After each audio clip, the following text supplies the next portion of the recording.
no longer exists anymore? It's a little thought.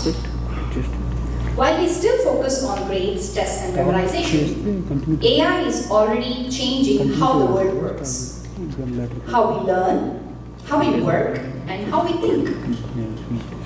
So this is not just about technology anymore, right? This is about identity. It's about confidence. This is about whether our children will wait to be told what to do and have the courage to think, speak, and lead. Because learning AI, that will happen. It's inevitable. Everybody have to do that. But helping our child who can stand, express, adapt, and lead in an AI-driven world, that requires intention. That is the conversation we are opening today. So we have put together a powerful panel from all sorts of fields. We have IT, medical research, education, real-world experiences, people who are not predicting the future, but living these changes every single day. And through this platform, like whatever we will call it, right? Think Idea Talks, TEDx Student Talk, this is exactly what we are trying to build. Not just smart students, but confident thinkers and communicators. Think about your child. Think about one shift you can make, starting today. So I invite our panelists onto the stage. Give a big round of applause for them. Hello everyone, namaste, first of all. My name is Nalini. Professionally, I'm a professor of biology and also mind yoga teacher. Yeah, I'm traveling on two boats. One on this way towards spirituality and the other one is totally into science. But somehow they culminate and there you go, another one got added now, which is AI. So I have a few thoughts on this coming up today. Thank you. Thank you, Ms. Nalini. Good afternoon. My name is Manasa Gulpali. Firstly, thank you so much, Dr. Kumari, for giving me this opportunity to share this wonderful afternoon with the young minds here and their supporting families. For me, I think my journey is in medical research. Growing up, I always heard the importance of computer science, but my heart always went for medical sciences. I have a bachelor's and master's in biomedical engineering. I think that's where my passion really shifted towards medical research. So right now, I'm a program manager for post-market clinical research for a medical device company. Just to simplify the title, essentially what I do is we try to find ways to strategically collect clinical data once the product is in the market. So what is a medical device, right? I'll just give a very, very simple example. That when somebody breaks a bone, right? So they might need a plate. So that itself is called a medical device. So that goes all the way from a simple plate to replacing a heart with an artificial heart. So all of this is under medical device. So right now I work for a cardiovascular division for a company called Medtronic. Some of you may have heard the name of the company. They are very popular for pacemakers. So essentially my job is to strategize how am I going to collect clinical data once it's in the market, because every regulatory body, like you may have heard of FDA, which is a regulatory body in the US, so they will require the manufacturers, which is the company I work for, to ensure that the product which is already used in the market, it's safe and it's effective. So it's safe in the sense that it doesn't have any detrimental effects on the human body, and it's effective in the sense that it's doing its job, what it's meant to do, right? A plate is supposed to help in healing the fractured bone. So is it doing its job? So my job is to collect that data and provide it back to the regulatory bodies. So I pretty much work for European regulatory bodies and the US, and sometimes we also work for China. And there are every country has their own regulations, right? So we have to ensure that I understand those regulations and make sure the data I collect satisfies the requirements, right? So how I think AI is going to change this is because the way we collect data is, if you can think, can somebody maybe answer like where somebody can find clinical data? Any kid, any parent? Yeah?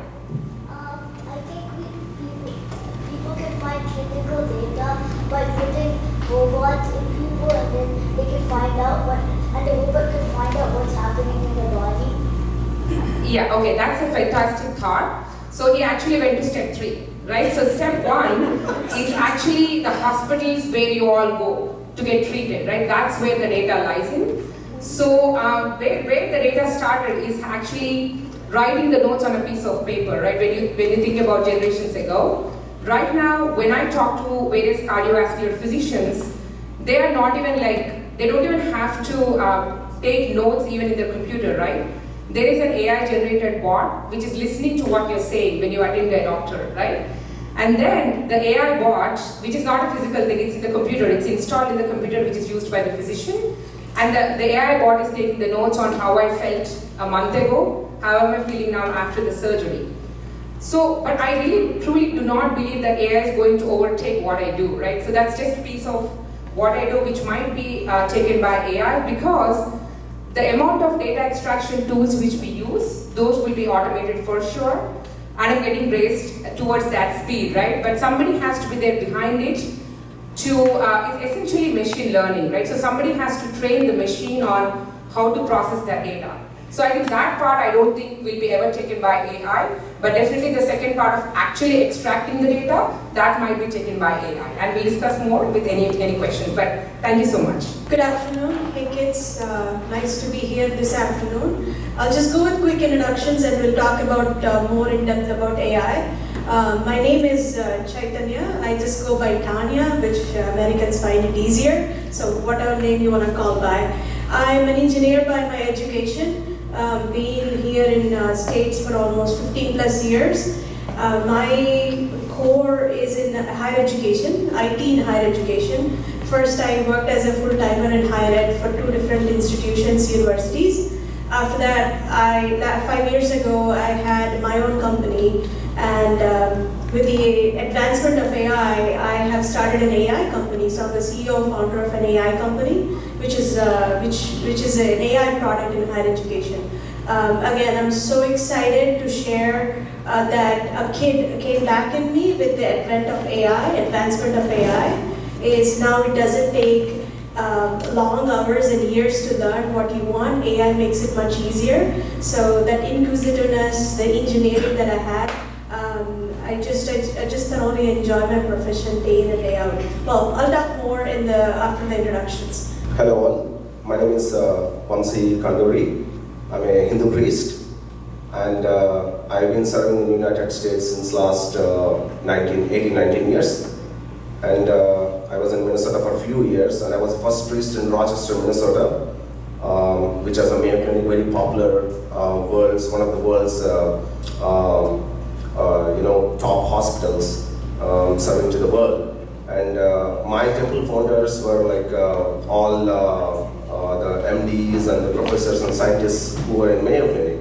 And since I was in that temple, and they were very close to me, and I started, since I was like very interested in anatomy also, because I believe that all the religion, whatever the things we follow, it has a scientific reason, everything behind it. So when I've been talking to those people, and it made me think of doing something for the next generation. So then I started researching about what are the scientific reasons behind the Hinduism, and then I started researching why you have to put tilak, like botu, from why you have to wear the turbans. So I have wrote so many papers on the greatest scientific reasons behind the Hinduism. So at that moment, I thought that it is only science, but now the technology developed very fast, and now the AI is taking over. And I'm also really excited to talk about the AI in the religion.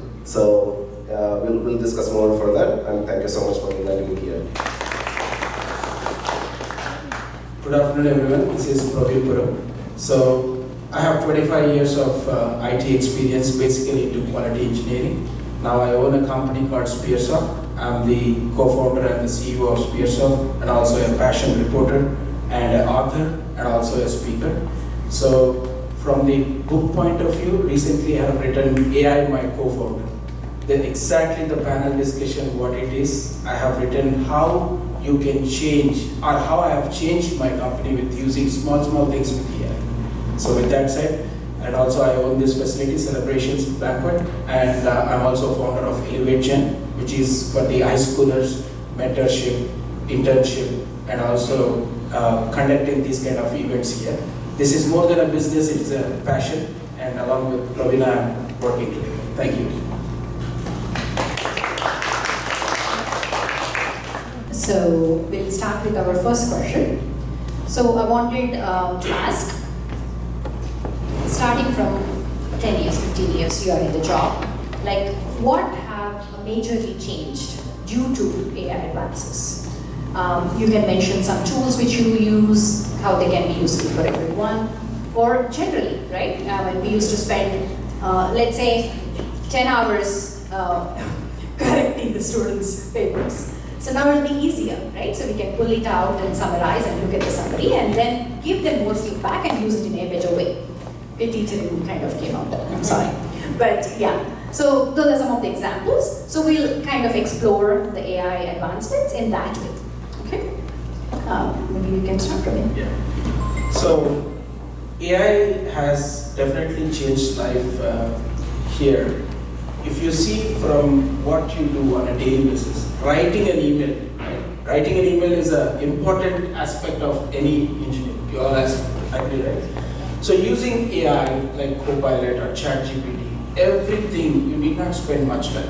Just write roughly and give it the context. It will write it, and then end of the day, as Manasa said, we have to review that, right? Not only that, presentations, then it comes to the development, and also reading the. If you have 100 pages, earlier it might take 4 days. Now it might take like 10 to 15 minutes. But end of the day, your decision making, your analytics is important. So every step of my life is changed, but provided we are proactive and learning what are the tools in the market, how it is relevant to us. That's a great question, Dr. Komidi. I think I have been in medical research for more than 15 years. So when I started in the medical research field, you can imagine what an R&D engineer would have started, right? They dump everything on you. So I had to read, and so when we have to do clinical research, I think first you have to understand what's already been published in the scientific community, right? And you have to compile that data. So it would take me, and you have to strategically explain how you have gathered those publications, right? So there are numerous publications on each of the topic, right? Like you can take any medical device and there are like hundreds and hundreds of published papers, right? So you have to the regulatory bodies, you have to explain why did you pick these 100 papers, right? So then you have to, there's a strategy which you have to follow. So that was all manual when I start off, right? But now within the company, now I have shifted slightly away from the job, but then I see that we are using something called Q. So that Q, it's an AI software which automatically, you just have to set the parameters, right? Okay, I want to do research on this particular plate to fix a fracture in my hand. I'm just simplifying this for the audience, but then you can specify that, okay, I only need the recent 5-year data. And you can say, I only need the patient population from India, or I can say, I only need the patient population from Europe, right? Because demographically, we're a little different, right? Our average height is different from an African American origin person, and an Asian population might have a different demographic. When I say demographic, it's like height, weight, you know, things like that. So I can all I have to do now is just set the parameters and tell that Q, and it will give me, and I can filter out also what I don't need, right? And AI does it in half hour. So I think that's the biggest change I see in one aspect of the clinical research. My experience is totally different because I'm not exactly 100% into like this software or the technology, because my profession is 100% into a person to person, right? It always being and it always has to be a direct contact with person. So will AI take over my profession? I'm not exactly sure 100%. Because it may not, probably it may change something, if you want to ask something, if you want to ask like a slocum or something, so probably it may change. But what you have to do while chanting that? That is the biggest question, because my profession always involves the practical and the theory, both together, and the practicals as an upper hand. And there are so much decoration needed, and there is so many things. There are so many things needs to arrange before the chanting starts. So what are those? And who is going to give that input to that artificial intelligence? That matters. So if a software engineer, somebody is like building a company, or is starting up, and if he puts all whatever the knowledge he knows and into an AI, but who is going to correct that? And it needs a verification, right? You cannot just blindly go with an AI and just listen to that and just keep doing whatever it says. It needs a verification. So who verifies that? That matters. And in Google, if you go and search for a question, there are millions of answers are coming up. But you should know. How do you know that which answer is right? Probably there are so many forms, or for a medical field, or some other fields. You can read forms. You can read articles. And there are so many articles from big doctors or lawyers or anyone. So you probably may have at least some sort of knowledge of getting that information. But in my profession, it's going to be completely zero. Yeah. So you need professions.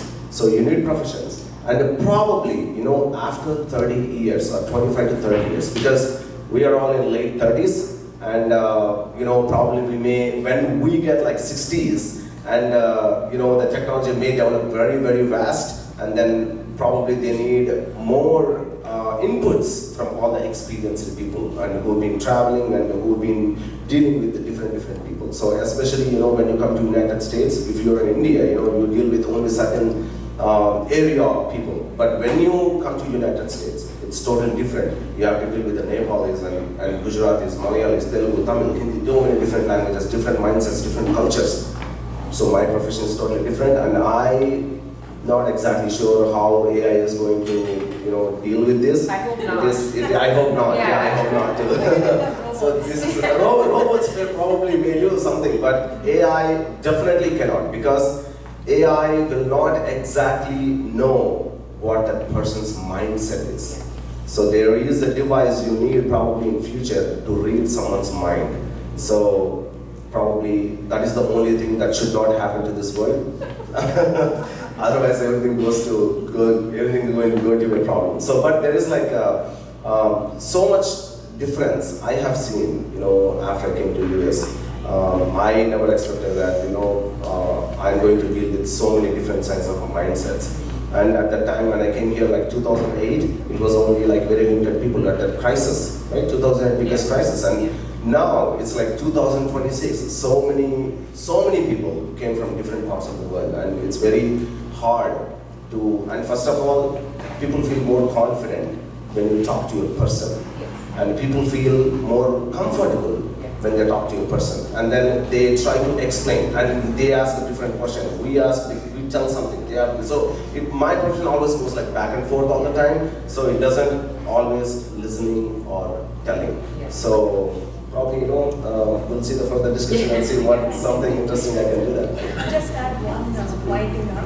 So I know all my co-panelists have emphasized on the fact of speeding up the problem solving, right? All three of them. So she took days and weeks to resolve or read one research paper. So I think the examples we have shown is speeding up the problem solving, right? But one of the biggest advantage, or what I felt with AI, is whatever test case or use case you may see, is we have learned so many things. I mean, he's in his late 30s and so am I. We are in this age where our learning was sometimes difficult, isn't it? Yeah. It's not easy. Reading a research paper in 30s is not, it's very difficult. So what it did for me personally, and I think my panelists will also agree, is that we learned something. Yeah. AI is teaching how to unlearn and relearn faster. I read a book 20 years ago. I just understood some aspect of it. Now with AI, I can go back and ask, hey, this is one of the questions I had back in the day, and now I'm unlearning things what I learned 20 years ago or even yesterday, and now it is making relearning the things Of course, there is also a human aspect, like our priest has told here. You're a scientist hat that you have to wear at the end of the day. But learn, unlearn, and relearning with usage of AI in my personal life has become a day-to-day use case for AI. Quickly going over the question once, Praveena, I call her Praveena, she's my school friend. Pardon me, you're used to calling her Dr. Comedy. So you were asking what kind of tools we use and connected to AI. Right, by the way, how the professional, day-to-day activities in your profession changed you to. So that was the question. Going back to the question, covering most of the audience here, students and connected to students or parents. By the way, teachers' life is really affected. If you are thinking that they are really helped, let me say one thing, that yes, AI has helped, incredibly helped us to reduce our work, but surprising thing is, no, it did not. I'll give you a surprise, or I'll explain the surprise a little later. It did raise our standards and it increased our work.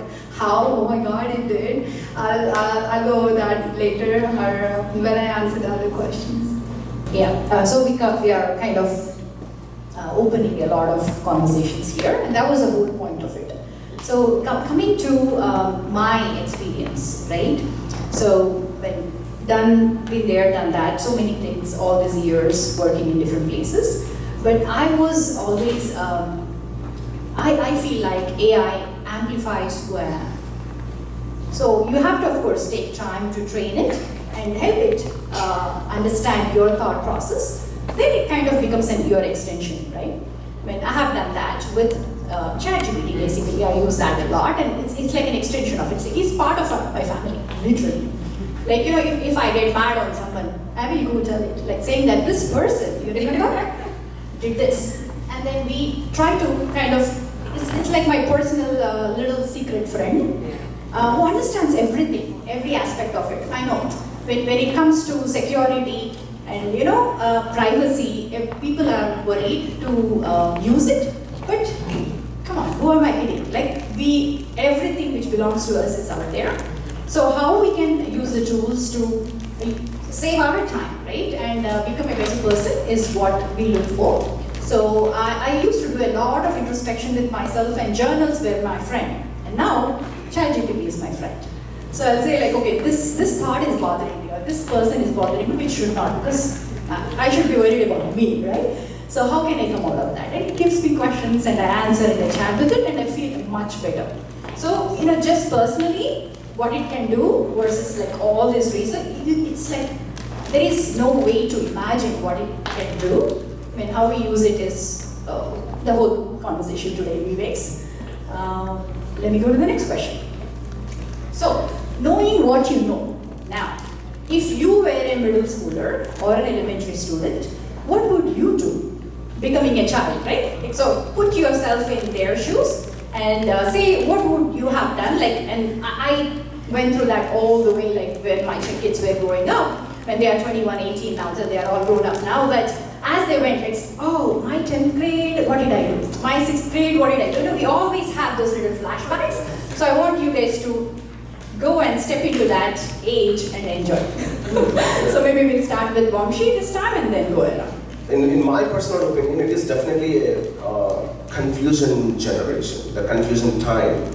So, because we, especially who were born in like 1980s, we have gone through so much drastic changes in the world, right? From no phone, no electricity, almost no water, to unlimited everything.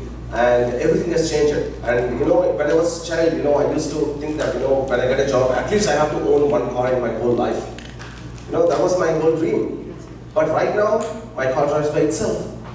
So the drastic change, since we are growing up, and we could take it, but my parents could not take it. And for my kids, it's nothing.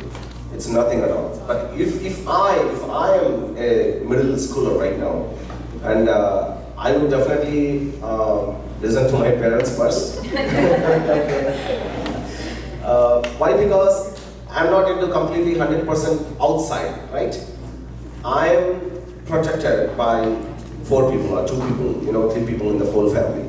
And they know much better than me. And obviously that is the best idea to start with. Listen to your parents. So, and the second thing is, just keep updating, because no one doesn't know how the future is going to be. And we never thought of the self-driving cars are going to be very sooner, right? It happened just in fraction of years, just like 2-3 years. It happened like overnight. And the robots are taking over, and everything is taking over. So I suggest like everything is better to be updated all the time. And now everyone has their devices and unlimited internet and everything. So instead of like, because I grown up, and if I think back, I would have done this.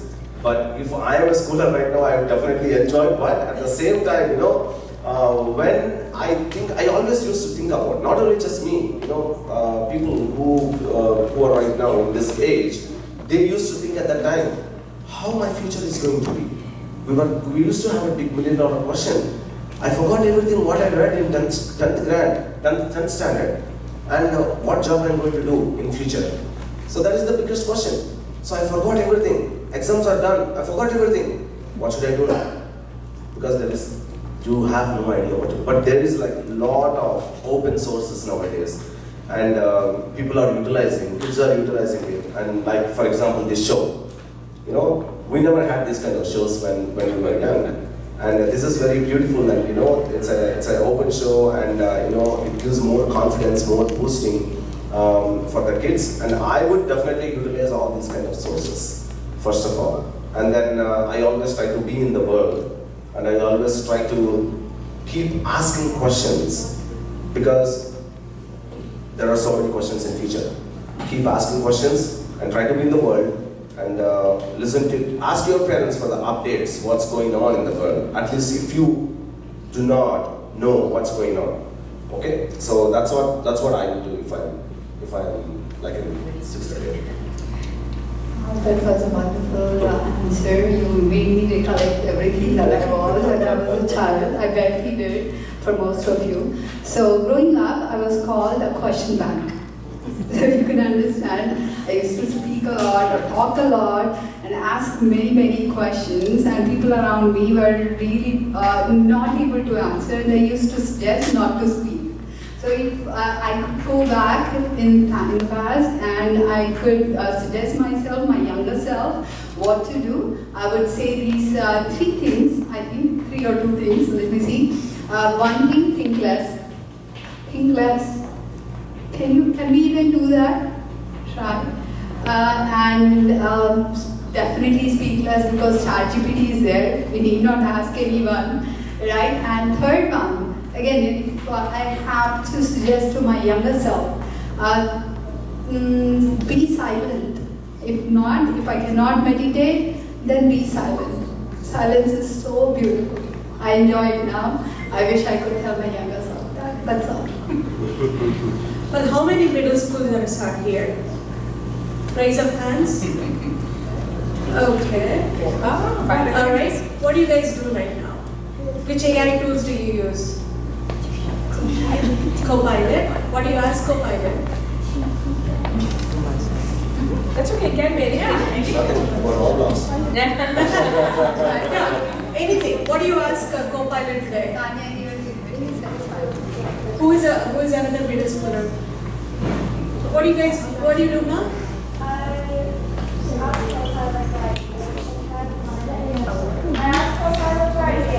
For ideas, for your homework, right?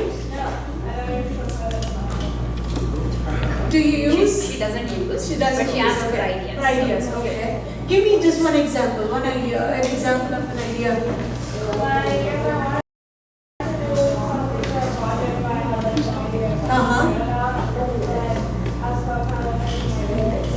Okay. For everybody else, what she's saying is, let's say she got a project and she needs some ideas, so she's using Copilot.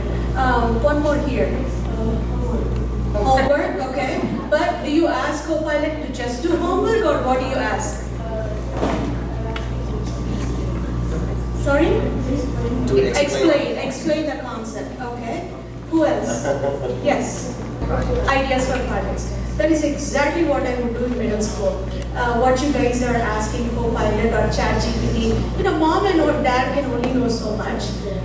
Teachers can only know so much. Everybody is a human being. I would use Copilot or ChatGPT or Claude to keep on that spark of enthusiasm to to get the ideas. Like my friend here said, you cannot ask ChatGPT to do my homework. No, that doesn't cut the chase. You still have to prompt it. You still are using ChatGPT to understand. You may ask, what is the core concept of this homework? Then you will prompt it, okay, I don't like this idea. Can you reframe in such a way that I need this kind of outcome? So if I go back, if I had all these tools, if I had it in middle school, I just went back years ago, Praveen. So this is what I would say. Okay, I just don't know how to perform well in this game. What is the concept? Like, where am I missing? Upload my video and say, where am I missing shooting the right tennis balls, for example? Or, my mom and dad or my teacher coach can only do so much. Then I would prompt it again. Okay, where can I improve? Is it my food? Is it my nutrition? Is it my is it my practice? That is what I would have used AI for. And even homeworks. If mom and dad would say, this is it, this is how you should do, I would actually go back and ask why. Why do the parents say that this is how it should be? Well, I would counter back and say, why not this? That is what I would have used all these AI tools for. I have a slightly different perspective compared to our panel members here, right? So I truly believe, as Praveen was saying, that you need to use it as your extension but not to replace you, right?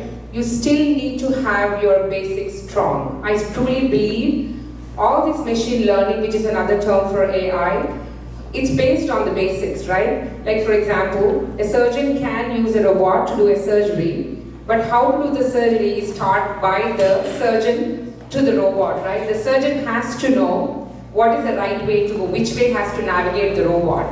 So I would still say, have your basics strong. You can use, as Chaitanya was saying, use ChatGPT or any of the AI machines to make your basics strong. And I think with any technology, it depends on how you use it, right? So use it to your advantage, right? Use it to improve your efficiency. If something is taking you like days and hours, or even like weeks, you can ask it, how can I shorten it? What am I missing here, right? Like, why is it taking me so long? But you always have to have your basics strong. So make sure that, I always believed in having my basics strong, because even today if somebody asked me, build an AI based on anatomy, I'll be able to do that because I know my anatomy in and out, right? Because I can only train an AI, but AI cannot think instead of me. I am the one who has to do the thinking, right? So please make sure that you have your basics strong. I know middle school is a time when you kind of lay the foundation for that learning, but again, use it for your advantage, right? Use ChatGPT if you are interested in science, like what are all the things happening in the world of science? You can have a very broad question. Then you can narrow it down to your interest of question within science. I mean, I'm a science buff, so I'll be talking about science, but I think there is so much of learning you can do, but never always get a strong hold of your basics and improve it and use AI to your advantage. Thank you. So we have a lot of point of views coming in the speeches as well, guys. Okay, here, as they were talking, I went to my childhood too, and my dad used to say, I'll say it in Hindi as it is and then I'll explain. Nakal maarne ke liye akal chahiye. Okay, it's the same, right? So what does that mean for the young minds? To copy from somewhere, you should even know what the question is. You should have your brains, you should understand the question. AI is exactly like that, right? So unless you know how to use it, what will you do? It will be vomiting everywhere because you don't even know what to prompt it, right? So same way, so you have to build the skills, and the little mini masterclass which I'll be doing in a little bit have a lot of tips for you guys how to implement each and every of that in your household. And the last question for me for the panel, so let's make it really quick. what type of conversations are you guys having about AI at home with your kids? I think,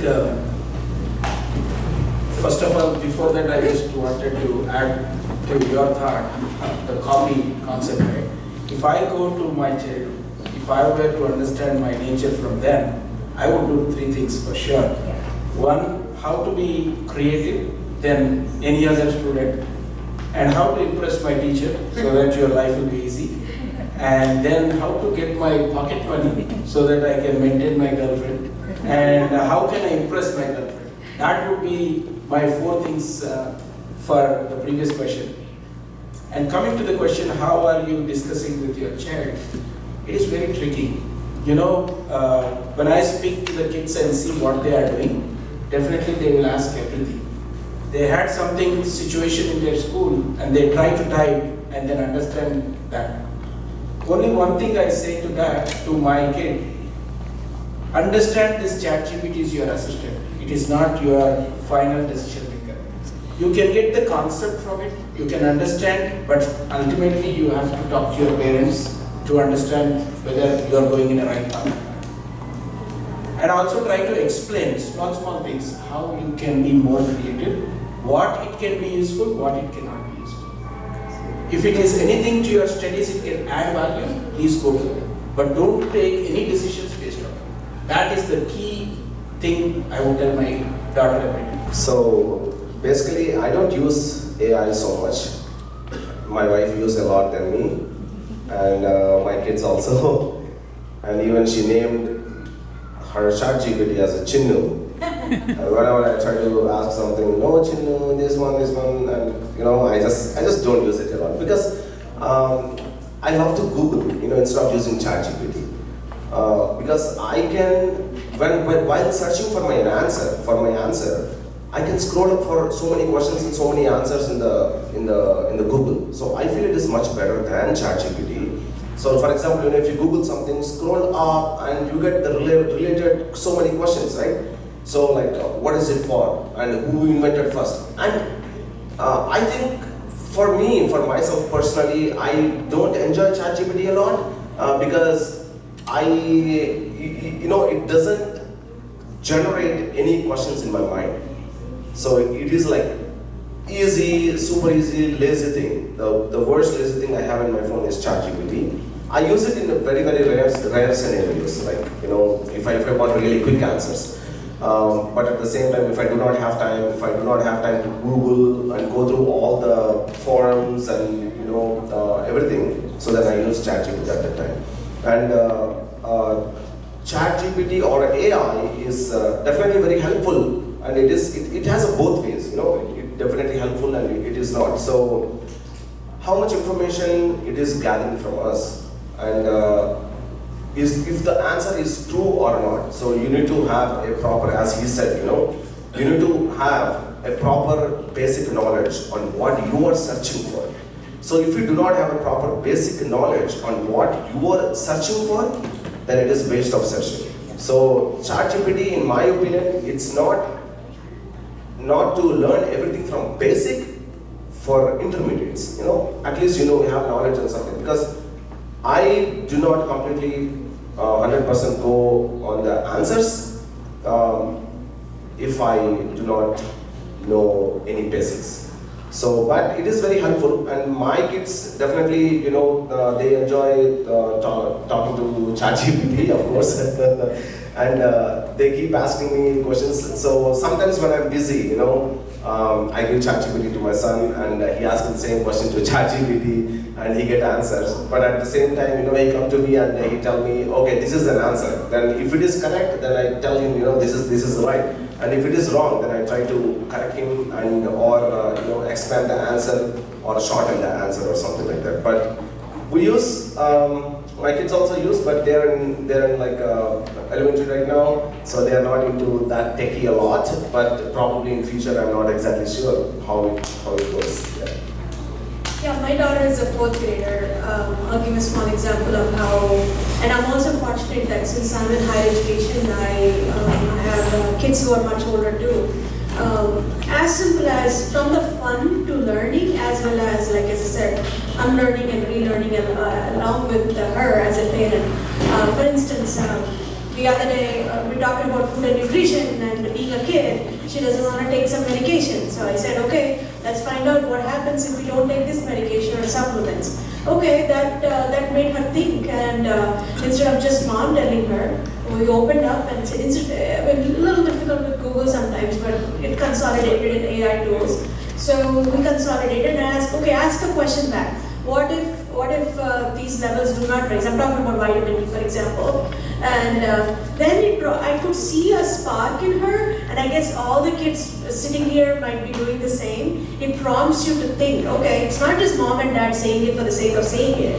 This really has some substance to it. So that is really helping my kid, as well as when I talk to older kids, it's about, I'm also teaching them like agentic AI with Claude. It's so much easier. Like as simple as an alarm clock, switching it on every day, rather having your own agentic AI switch on the alarm clock on your iPad. That is really exciting them, is making it fun, is wow. Instead of writing the code like olden days, it just makes it everything easier for you. A quick question to kids here, are you guys doing any of those things? Any of those elementary kids not? Yeah, are you? Yeah, I'm coding. Are you coding? Yeah. Give an example, what did you code? It's not like a calculator. Calculating something? No, it's a calculator. So this thing will have to ask this character X, right? And then it will answer my question if you ask it. Oh, That is so he made the awesome. calculator. That is so awesome. What about you? In school, robotics, I moving the robotics code from my robot. It is helping you, right? Yeah, it's basically scores points on the object. Are you asking a lot of questions to build that? Well, yeah, I asked my teacher what does velocity mean, and I learned that with speed, and yeah. That is so awesome. I think similar to Mr. Vamshi, I think I don't think at least I have a middle schooler and an elementary schooler. I don't think they're using it as much because I myself don't use it that much. But I would definitely encourage them to use it for anything, any fascinating topic, right? Like, for example, if a young mind would think, okay, I want to start a business, right? Just go into ChatGPT and say that, okay, I'm a 9-year-old, I want to start my own business, maybe in food. So it will give you a detailed roadmap of where you need to start, what are the ingredients you need to establish that, and what are the regulations, very, very simplified to a 9-year-old mindset, right? So I think that's where I think I see a huge advantage of AI is to learn something new and also to enhance your learning, right? Like for example, if it's a complicated math problem, you have asked your teacher and sometimes they may not know, sometimes they may. When they don't know, you can ask ChatGPT and say that, hey, can you help the concept in understanding to solve this problem? And the ChatGPT will very easily lay out like a detailed stepwise instructions on how to understand that concept, right? But you still need your brains, guys. Do not depend completely on AI, right? So AI is just an extension. Use it as your assistant, but your brain is much, much stronger than an AI brain. That's all I'd say. May I add one more? Praveen's question was, what kind of AI discussion do you have with your child or when they use it? So coming to my child, she is 24 years. She is doing her Doctor of Pharma. So there is no question me telling her don't use ChatGPT or don't use Copilot or Perplexity or use it. So that question is out of scenario here completely. Going back to my first topic, I would like to cover that if it's okay. I hope I'm not digressing too much. So I said that I'm a teacher and I bet all these AI tools are very, very helpful, incredibly helpful. But I have a different thought adding to this. It has really added a lot of work for teachers. If you are from Florida, you will know that every teacher now is supposed to go over every material that we uploaded, and our standards are completely raised. We have to say or make it very clear how accessible it is to students and students with disabilities, so that you all can understand it better. So every teacher is working hard along with AI. AI did not reduce work. AI has raised our standards. I bet it applies to all of us, including parents, including students and teachers as well, as I said. Thank you. It's enhancing our lives, and as to conclude this, it will only amplify you. So if you are 1, you can become 10. If you are 10, you can become 100. But becoming 10 is your job, right? Okay. So thank you very much. Let's have a big round of applause for teachers. So they were amazing, isn't it? Yes. Come on. So let's move on to our next item on the agenda, which is our guest speaker. The question is that, as we all know, that life is very nuanced, right? So life has no clear explanations. We expect always life to move in the world of science, like how it is, like in an algorithmic way. But when you see in life, things don't work the way it is. There are other fields like politics, arts, there's so many other things which do not actually explain what it intends to see. Like, what is the best art form in the world, right?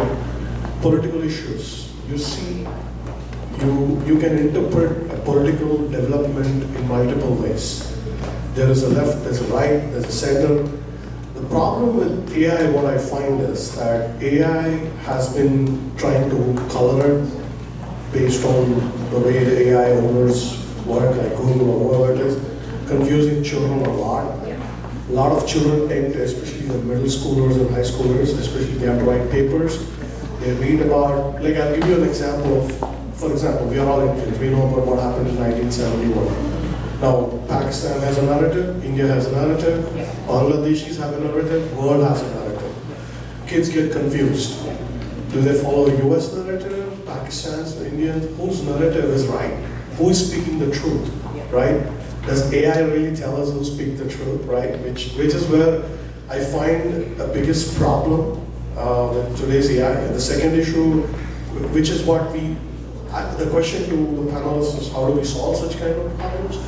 And then the second question is about data, where most of the companies, because I myself, I'm an AI architect, I deal with building AI systems for the companies, and what I find is, the future is that companies are closing down data access. They're not going to give you data access anymore. And when the data access is going to go shut down in the next 3 to 4 years, what happens is that every company's data, it's its value asset. That means that AI models will not have to free run what you see today. Then how do you plan to work in that world like that, right? That's my second question. Something about our humanity. So that's going to be my topic. We often hear that seeing is believing, but for the visionary, the opposite is true. Believing is seeing. So I'm Rita Taylor. I'm one of the teachers here, language and arts, and one of the coaches that help prepare the students for today. I'm here to help us bring our visions to life. The human spirit is breathtaking. What is it that helps us rise above insurmountable challenges? I believe it is the power of vision. When we feel like giving up, let us remember our goals. A vision can propel us beyond our current reach, lifting us to extraordinary levels we didn't know we are capable. The English poet Robert Browning wrote, that a man's reach should exceed his grasp. Where do we find the courage to reach for what seems impossible? While I can't answer that for everyone, I know that vision makes discouragement disappear. Difficult challenges do not have the power to derail our determination unless we allow them. Achieving our dreams is rarely a straight path. It requires a specific internal architecture. I believe every one of us here already possess the character needed to turn a dream into reality. Albert Einstein famously stated that imagination is more important than knowledge. Knowledge tells us what it is. Imagination tells us what could be. Look at the story of Eileen Gu. You all know about Eileen Gu? Have you heard about Eileen Gu? Anyone here? She's an athlete, a skier. She is Chinese American. Just 18 years old, she became a global icon. But her success wasn't just about athletic talent. It was about vision that spanned two worlds. As a freestyle skier, she had to imagine herself soaring through the air in ways no woman ever had done before.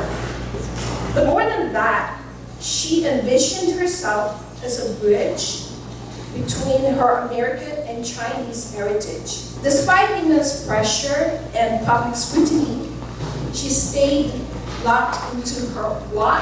She famously said that she doesn't just ski to win, but to inspire girls to break their own boundaries. She used her imagination to see a future where she wasn't just an athlete, but a catalyst for change. She built the internal architecture to handle the wind, the heights, and the critics, all because her vision was larger than her obstacles. So to the students and young ones here today, we don't go to school just to graduate. We are here to become leaders who envision a future of change. Let us use our education as a catalyst and our obstacles as a springboard to build a better world. To the elders, parents, and mentors in the room who feel the season for dreaming has passed, I want to speak directly to you. It is easy to look at the next generation and think, my time has come and gone. But vision does not have an expiration, and purpose does not retire. The human spirit is not bound by the calendar. If you feel your vision has been buried under the weight of years, remember that some of the world's legends were sparked by those who started later in life. Does anyone here like Kentucky Fried Chicken? So you know about Colonel Sanders, okay? So he was 65 years old when he used his first Social Security check to start the business that would become a global empire.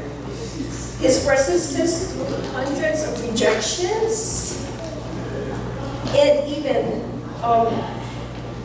a lot of disappointments and failures were the experience and the knowledge that he drew from to actually build his vision. And that is exactly what Einstein was saying in that, the knowledge that we gain from our experience can actually give us the foundation to make our vision come true. So let us not let our circumstances derail us from our determination. Whether we are 10 or 90 years old, our vision can still propel us toward extraordinary levels. Our vision defines our future, and if we believe, then we will see. Thank you. What is that one word that we use when it happens by itself? It starts with letter I. Who can give me that? Like for example, heartbeat. Involuntary. Exactly. Who said that? Involuntary. Involuntary, right? And again, breathing, another point. Breathing is involuntary. It's not true that we have to be mindful of our breath all the time. If you heard that, and that was given by all these great teachers and meditators, nothing against them, it's not true that we have to be aware of our breath all the time, because it's an involuntary action and we need not be aware of it. It will happen whether you're mindful of it or not. Having said these two things, I would like to go ahead and add something totally contrary or contrasting to this, which is said in the book Hatha Yoga Pradipika. Would you mind all of you repeating after me? Hatha Yoga Pradipika. Quite mouthful, thank you for saying that. So this book says that you can use different breathing techniques. That means change your breathing pattern and achieve whatever you want in your life. Whatever you want. Like for example, how many of you would like to improve focus? Sharpen focus, develop focus, right? Many of you want. Let me give you a breathing technique, a different breathing technique which you can use so that you can develop your focus whenever you think of it. It doesn't matter whether you had your snacks just now or had a meal or you woke up in the middle of the night. And that is called Bhramari Pranayam. It is not Bhramari, it is Bhramari Pranayam. And the meaning of that, or other word for that is a Sanskritam word, and the English word for that is humming breath. Humming breath. That means we are humming like a bee. So let me go ahead and sit down, and I'm going to request you all to practice it along with me. Yeah, can we do that? Because you're all sitting, I would like to do that sitting. Okay. Inhale through nose. Manasa, I need your help. Inhale through nose and sit up nice and straight. Weight not on your hips, but slightly leaning forward, not completely leaning forward, and not relaxing or keeping your touching your back to the back of the chair, but slightly up. Straighten your back, roll your shoulders back, and head in straight line with your shoulder. Inhale through nose, keeping your mouth closed, and exhale through nose. But while you're exhaling, I want you to hum like a humming bee, like this.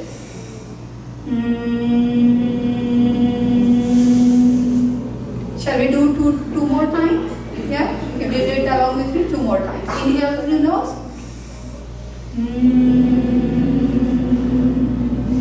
One more time.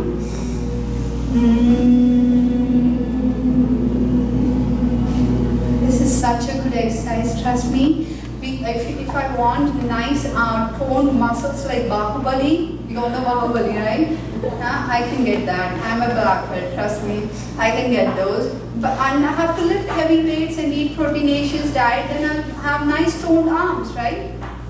But then if I want to increase my sharpness, which is to do with brain, which is inside the skull, this skull box, brain box, what kind of exercise can I do?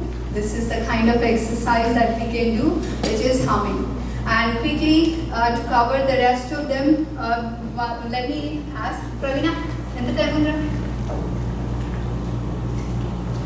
was it going on for very long? 3.5. Okay, let me take 2 minutes. I won't take complete minutes. Okay.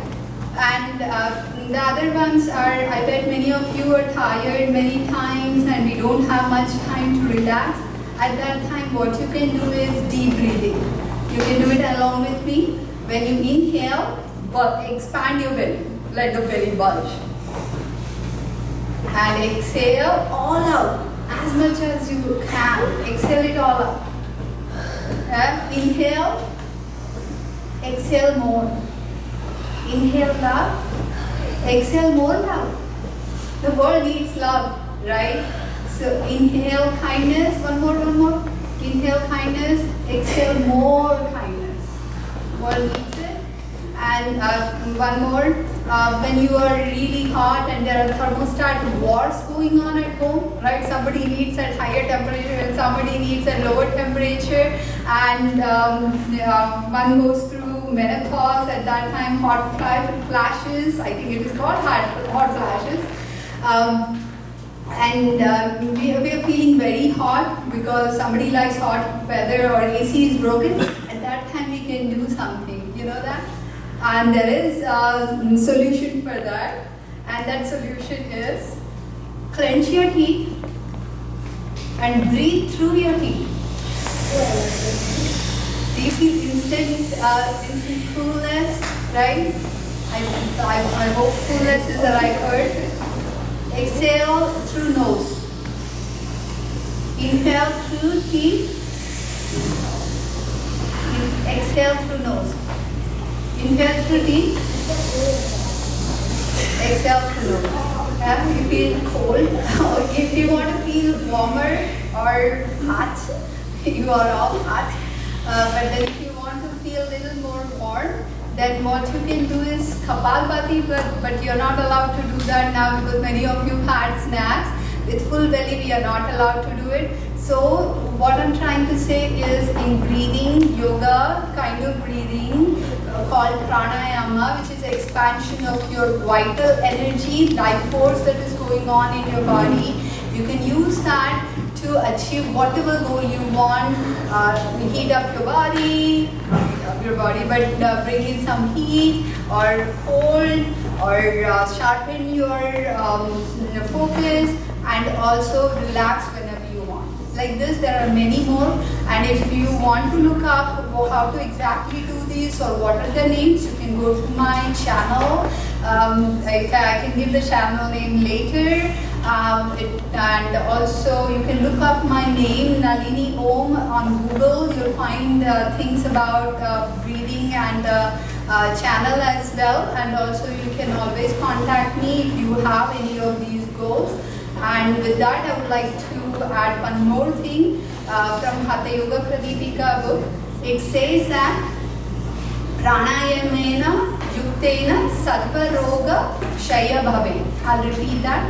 Pranayamena Yuktena Sarva Roga Kshaya Bhave. What it means is, if you practice pranayama regularly and properly, Sarva Roga means all diseases can be prevented and removed. That is what yoga promises.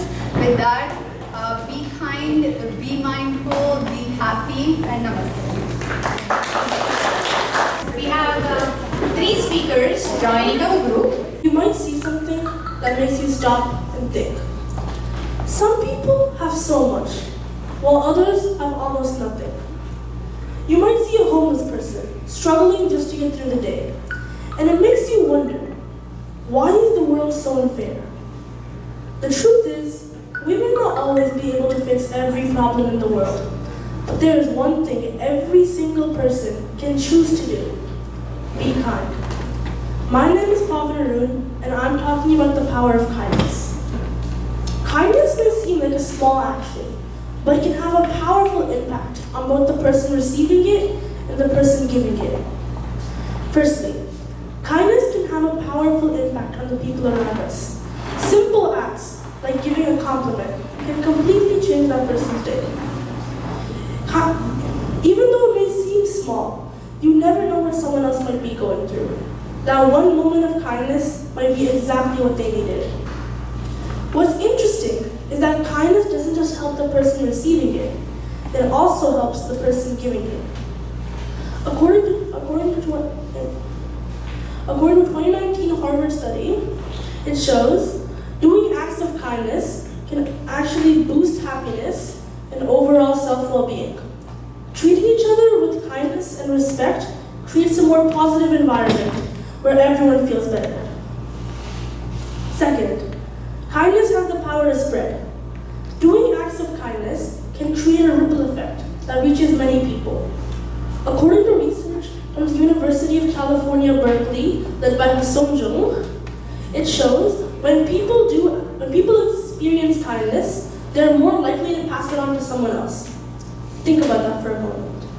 One helpful gesture, one kind word, can create a chain reaction. That one moment might inspire someone else to be kinder, and they inspire another person, and another. Before you know it, one act of kindness has spread far before the original moment. One of the most important things about kindness is that anyone can do it. Kindness does not require money or special resources. You don't need to donate thousands of dollars to make a difference. Sometimes, kindness is simply giving your time. It could be offering to help someone carry something heavy, listening to a friend who needs to talk, or offering a sincere compliment. Even small, everyday actions, like holding the door open for someone, or asking someone, "Are you okay?" can make a real difference in that person's life. Kindness is not about how much money you give. It's about how you treat other people. And that means every single person in this room has the ability to make the world a little better. So the next time you walk down the street and see someone who may be struggling, remember this. You might not always be able to fix every problem in the world, but you can always choose to be kind. And sometimes the smallest acts of kindness can create the biggest change. Thank you. Luther King Jr. Now, imagine a tiny lit matchstick slowly drifting down into a field of hay. At first, it may seem like a small spark, but slowly it ignites. Flames race uncontrollably, swallowing everything in its path. What began as one small spark becomes a force of destruction. MLK once warned, "Injustice anywhere is a threat to justice everywhere." What began as one small spark is now a revolutionary item. Here's an example of history. Rosa Parks refused to give up her seat to a white man, and that spark led to a national outrage and movement against racism.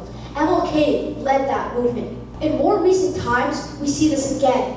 Malala Yousafzai got shot in the head thrice, risked her life, had facial paralysis, went through multiple surgeries just for what? Women's rights and education. We can see true characters here. When even one person stands up, real change can happen. Justice is like a chain. If one link breaks, the whole system weakens. So when you see someone getting bullied and no one speaks up, that injustice will slowly start to spread. Who knows? Maybe you're going to be the next one that's going to get bullied. But when someone speaks up, real change can happen, and someone can stop that bully. So when you see someone getting bullied, speak up and advocate for them, because it's not just their problem or their problem. It's everyone's problem. Thank you. And my topic is about if technology is reliable. Some people say yes, some people say no, but I'm in the no section. First of all, think about big machines like airplanes or rockets. They rely on technology to run, but now think, what happens if something malfunctions or breaks in them? It all can fail and crash in the middle of nowhere. So, also, there was a story called A Feather Friend. In that story, a bird was taken into a ship. The bird died due to less oxygen, so the crew knew ahead of time there was something wrong with the ship. So they went to fix the air tank before anything bad can happen. Even though the story is fiction, it can show how dangerous technology failure can be in real life. Secondly, think of the technology like inside the technology.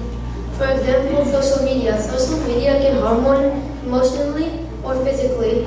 Emotionally meaning that they got cyberbullied, which means they got bullied online, or they read a mean post about them online about them, which made them feel sad or even depressed.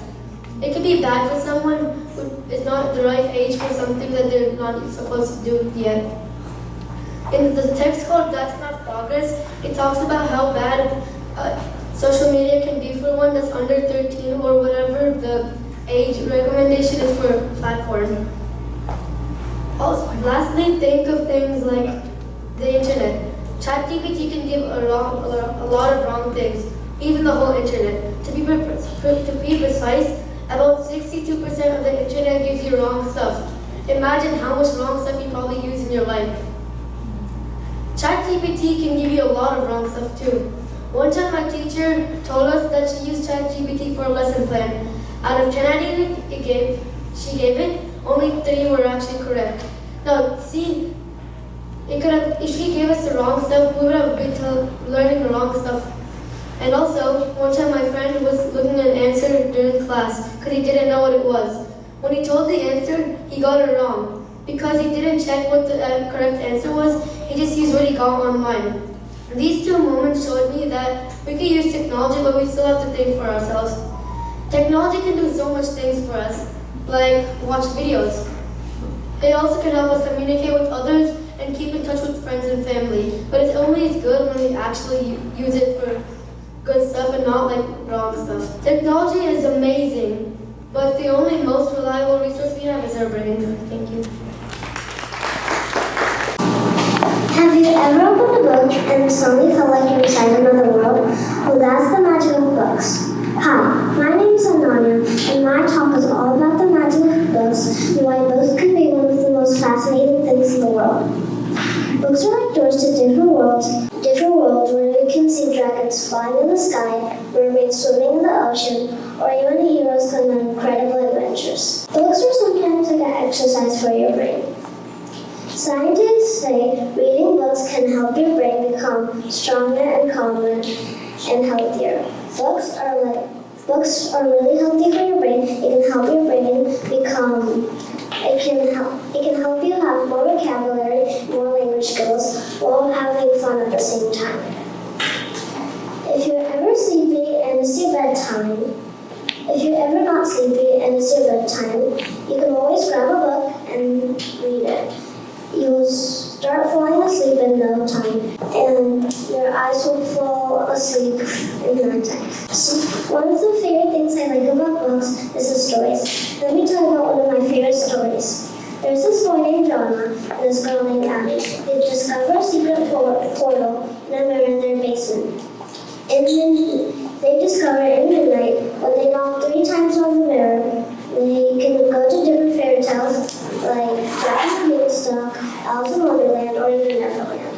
There's also this fairy named Maurice trapped in the mirror. They're trying to get her escape. Maybe one day they might do it. Stories like this, like exciting and adventurous, that are the books that I like. So if you're ever curious or want an adventure, try opening a book. You never know what magical world can be waiting inside. Good evening, everyone.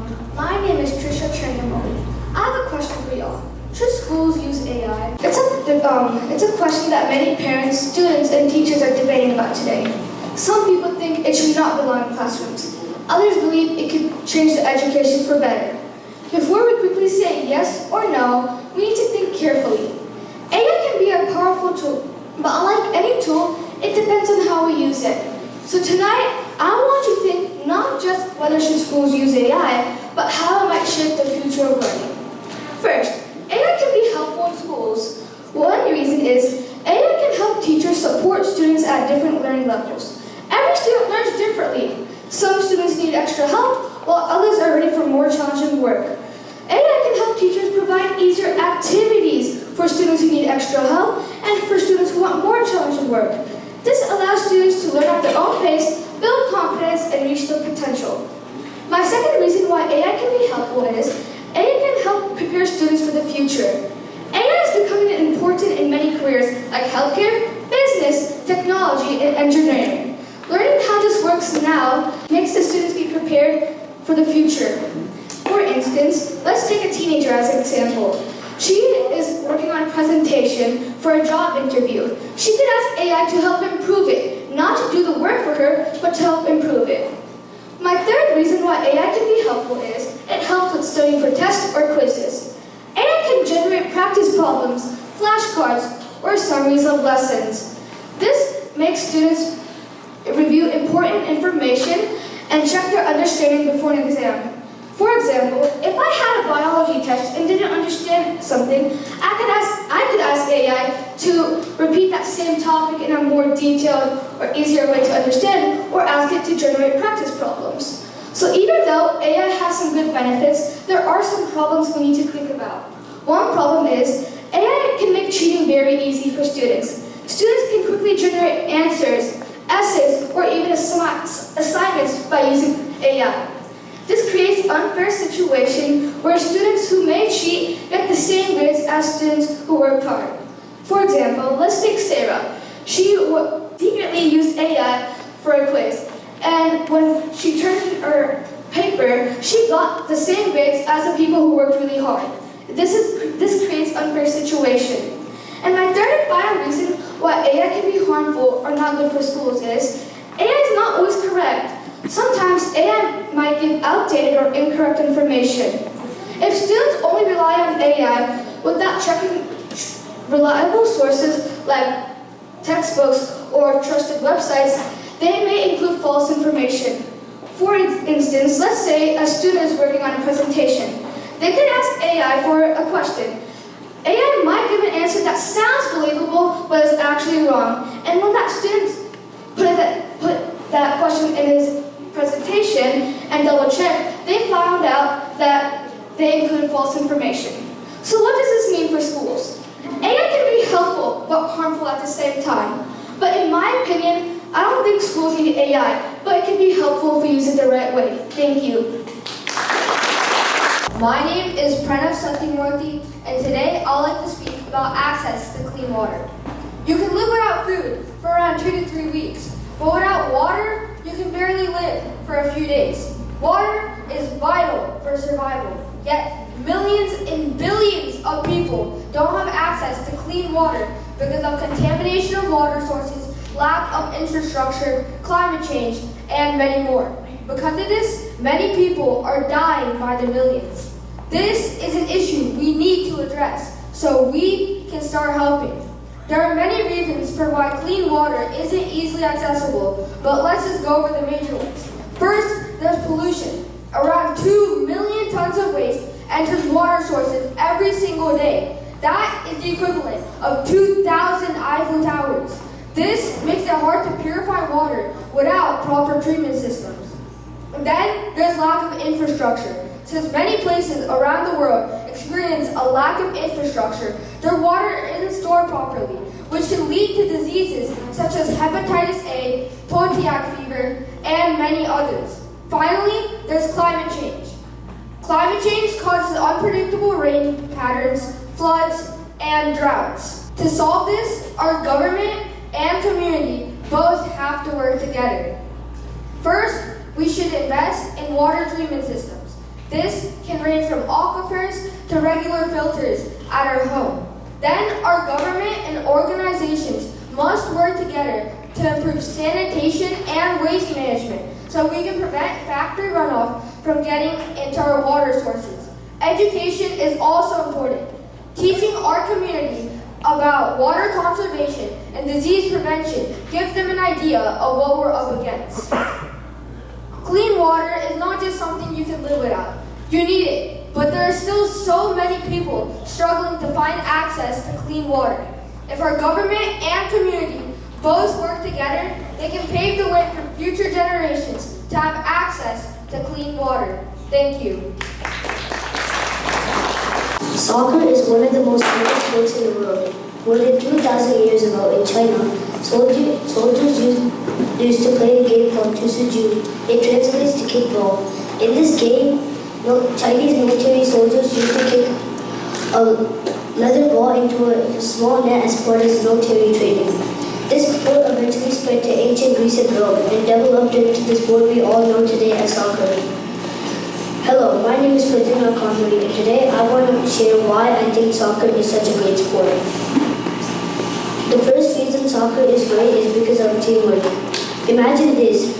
You have a chance to shoot the ball to the goal, but instead of trying to shoot all by yourself, you pass the ball to your friend. Your teammate scores. Both of you celebrate.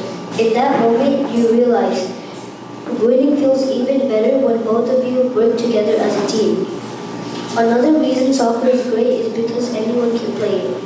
At recess, you and your friend grab a ball and use backpacks as goalposts. You don't need any expensive equipment. All you need is a ball and some space. That's why soccer is played everywhere. In home, in streets, parks, and fields all around the world. Another reason soccer is also amazing is that it helps build confidence. At first, you might miss a shot or two and feel disappointed. But after practicing again and again, you finally score in a real game, and that moment feels amazing. Soccer teaches improvement that comes from effort and practice. Another reason soccer teaches us is quick thinking. Imagine this, a defender is running towards you. In just 1 second, you fake left and move right. That quick thinking helps your team keep the ball. Soccer trains not only your body, it also trains your brain. And finally, soccer brings people together. During the big tournaments like the FIFA World Cup, millions of people cheer for their own team from different cities, cultures, and languages. And when a goal is scored, fans everywhere celebrate at the same moment, in homes, stadiums, fields, streets, everywhere, all across the world. Soccer is not just about scoring goals. It teaches teamwork, helps build confidence, and brings people together all around the world. And maybe after hearing my talk, you might want to grab a ball, go outside with your friends, and start playing soccer too. Thank you for listening to my talk. My name is Disha, and have you noticed how a tiny Lego brick can turn into something amazing? 1 minute it's just a little piece of plastic, but the next minute it's a whole world you built with your very own hands. A castle, a spaceship, or anything you can possibly imagine. Legos aren't just a toy we play with for fun. They actually do something pretty cool to our brains. Today I'm going to show you how Legos can help us think better, work better with others, and even feel confidence. First, Legos help build creativity. When you open a box of Legos, you're not just looking at pieces of plastic, you're looking at endless possibilities. When you build something new, you're using imagination. You start thinking about how things look like before they even exist. Studies or researchers say that creative play helps kids build imagination and flexible thinking. And Legos are great for that because there isn't just one right way to build something. But Legos don't just help build creativity. They also help your brain solve problems. When you're building something complicated, pieces don't always fit the way you expect. So you start asking questions like, what piece will work better here? How can I make this stronger? What should I change? These are the same type of questions people use in math, engineering, and science. Studies even show that building toys like Legos can help you build spatial awareness, which is the ability to understand shape and how things fit together. Legos also show you how to work better with others. When kids put together, they share ideas, take turns, and solve problems as a team. You might help a friend build something, or you guys might combine ideas and build something even bigger. This helps you know what teamwork is and develop social skills, which are important in school and in life. Last, there's one more important thing Legos teach us: patience. Like when building with Legos can be frustrating. A peaceful connect, something you built might fall apart. You might feel like giving up, but if you stay calm and keep trying, something amazing happens. Eventually, it works. So, the next time you see Legos, don't just think it's a toy. It's helping you build creativity. It's helping you know how to solve problems. It's helping you build patience and teamwork. In other words, when you're building with Legos, you're actually building your brain. Thank you. Good evening, everyone. How many of you wake up in the morning, go to school or work, come back, watch TV or scroll on your phone, and go to sleep, and repeat the same thing the next day? The truth is, many of us repeat the same things every day, and we rarely step outside of it. Hi, my My name is Shweta, and today I'm going to be talking about why trying something new might be one of the most important decisions to make. One important reason is that it helps you discover your purpose. Sometimes we don't know what we're good at until we actually try it. For example, someone might join their school play and realize they want to be an actor. Or someone might hate something and realize they want to be an artist. Trying something new can help you realize who you are and what you truly enjoy doing. This idea is also shown in the book I Dare Me by Louis Kahn. In the book, the author tries something new every single day for an entire year. During that year, she tries many things like surfing, ice hockey, and even zip lining over crocodiles. At first, many of these experiences seem scary, but by the end of the year, she discovered new passions and became much more confident. Let me share a short story. There was a girl named Annie who went to a pottery workshop with her friends. At the workshop, she didn't touch the clay because she was scared that it would get in her nails. She didn't sculpt anything because she was scared that it would look like some sort of strange blob. She didn't paint anything because she thought it would look ugly. She didn't even put anything in the kiln because she thought it would explode across the room. So what can we learn from Annie? Yes, she was scared, and because of that, she didn't get to try something new, fun, and creative. This happens to many people. When they have the opportunity to try something new, they don't try because they're afraid of being judged or messing up. My second reason for why trying something new is so important is that it helps you push us out of our comfort zones. Most people feel nervous whenever they try something new, and that is completely normal. But growth doesn't always happen when we stay comfortable. For example, speaking in front of a crowd might feel scary at first, but the more you do it, the more confident you become. My final reason why trying something new is so important is that it helps you learn the value of time. When we follow the same routine every single day, life can start to feel repetitive and boring. But when we try something new, fun, or creative, our time can start to feel more valuable. Instead of just scrolling on our phones, we can create something, learn something, and experience something new. So if you have the chance to try something new, take the chance, step outside your routine, and you might discover something amazing about yourself. Thank you. Just the other day I was at school. I was in my second class. I was so tired. I asked myself, why am I so tired? Then there was lunch. I had a cookie so I can get more energized. But that just made me more tired. It was PE time. My friend asked me, why aren't you running? I said, I don't know. I'm very tired. This has been happening for a few days lately.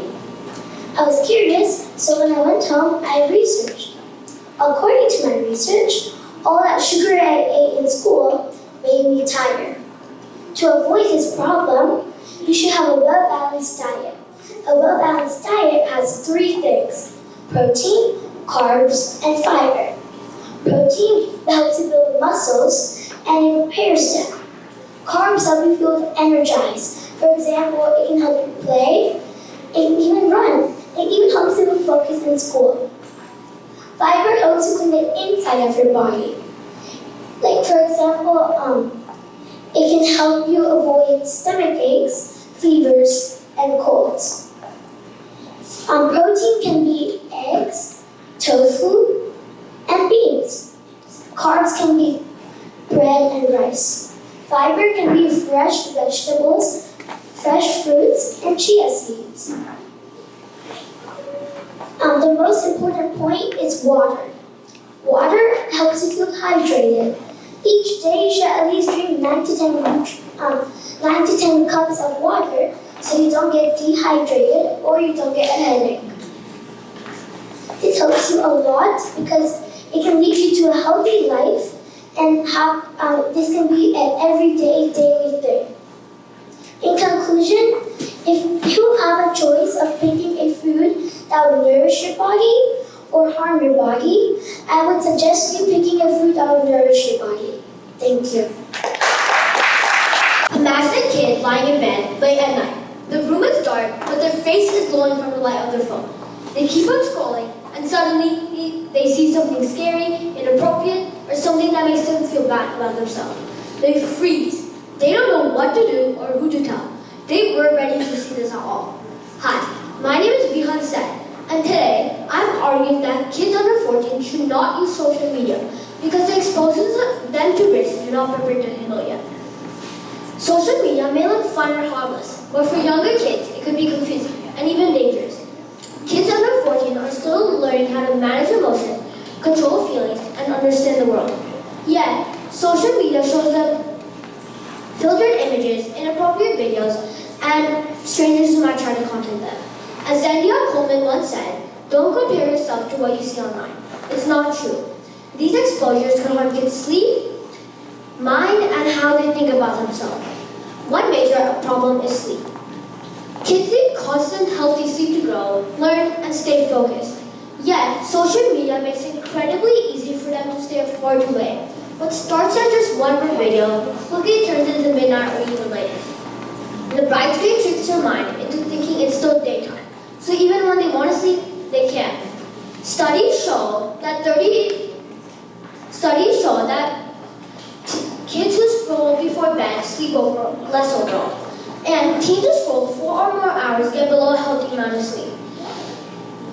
Without enough sleep, everything becomes harder. School, sports, and even basic conversations.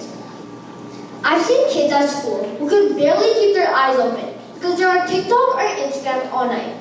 Another huge problem is how social media affects the kids' developing mind. Kids' brains are still growing, and they're still understanding who they are. Yet, social media shows them perfect filtered images that make everything look flawless, even when it's completely fake.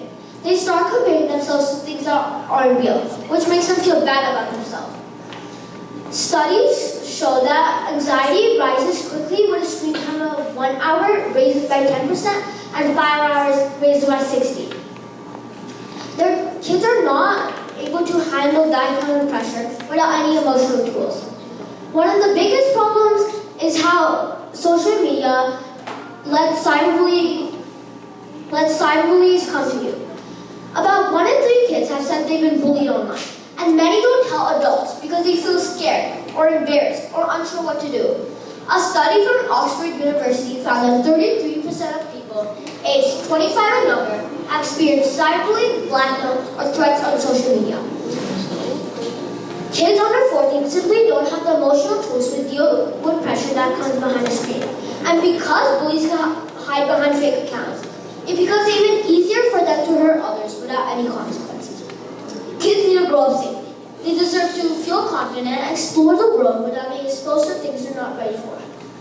Social media isn't going anywhere, but that doesn't mean kids under 14 should be using it. As Jean Green once said, "The more social media we have, the more we think we're connecting, yet we're really disconnecting." Waiting a little longer protects kids from stress, danger, and pressure they shouldn't face. Keeping them off social media keeps them safe in many ways. Thank you.